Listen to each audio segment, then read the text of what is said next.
certainly, things have changed significantly, I think, over the last year, really. Post-Brexit, everybody thought recruitment was going to stop, or people, and it hasn't. The world has kept turning, and I think it's just, whenever we get something like that, it just slowly changes the dynamic. At the moment there's quite a lot of contract roles kind of available, and people are maybe looking at roles where they would have taken on permanent staff, and now they're actually thinking, well, actually, until we know what's going to happen with Brexit, let's take on some contractors so we can suss out what's going on. So, it's just working with the different changes. And I think from an EU point of view, we work with a lot of clients who have got different language speakers, and they've got native Europeans in their workforce. And, at the time that Brexit happened, there's this huge flurry of concern, and people were really upset because they didn't know what was going to happen. But actually, now the dust has settled, nothing really has changed. I think it's harder. I think people have got different options out there, and I think if we've got companies that are recruiting from the EU, those candidates who would, before they would have been in London like a shot, that would have been their first choice of destination, they're now being a little bit more cautious. They're thinking, actually, do I want to go and get settled in London or in Oxford or whatever, or shall I go to Paris or Munich or Milan or whatever? And so the amount of candidates in that talent pool for certain roles is, slightly diminished. But then, it's actually advising clients that, look, this might be the case, so we now need to look at different solutions, and whether it's, dissecting jobs and, changing it about a little bit. But people are, companies are responding well. Yeah, we are. And we do have a lot of people who have given it a go, or maybe it's suited their lifestyle. If we go back to kind of lifestyle balances, it may be that actually for that period of their life that suited them as an option, and now they want to get back into to full-time work. But it's a very different kettle of fish. It can be really, really lonely.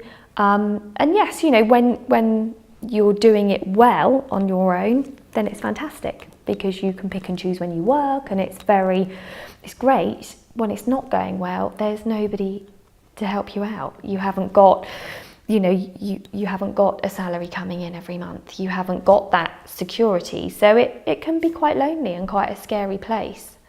And I certainly think from my perspective now, kind of coming back or refocusing on my business, I'm doing a lot with young enterprise and going and doing kind of school talks and things, because the world of business seems very scary for people to put on their list of things they want to be when they grow up. And actually it's about kind of instilling those kids or teenagers with the fact that actually it doesn't have to be scary. It's another option of how you could potentially work, and that it can be quite exciting, and that if it doesn't go to plan and all goes wrong, then the world's not going to end, and that would be a really good learning curve, and you pick yourself up and you get back on with it. Yeah, it's sometimes delicate, shall we say, because you've got a high cost of living with wages that aren't London wages. And so when we've got candidates who are kind of umming and ahhing about, say they're relocating, and they're looking at the different options, and actually quite a lot of them will say, well, actually I'd be better off living in London because the cost of living isn't a million miles away, yet the wages are, quite a lot bigger to compensate that cost of living and a little bit more.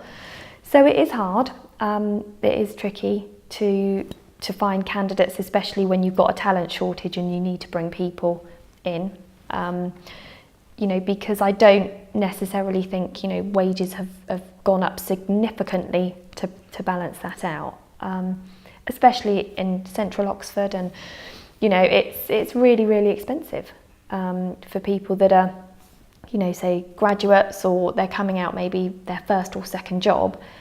You know, they're quite often having to go back into house shares and do the whole uni, you know, the student kind of sharing uni thing again, and they're on, you know, 25,000-30,000 because they just can't afford a flat or you know, to live on their own.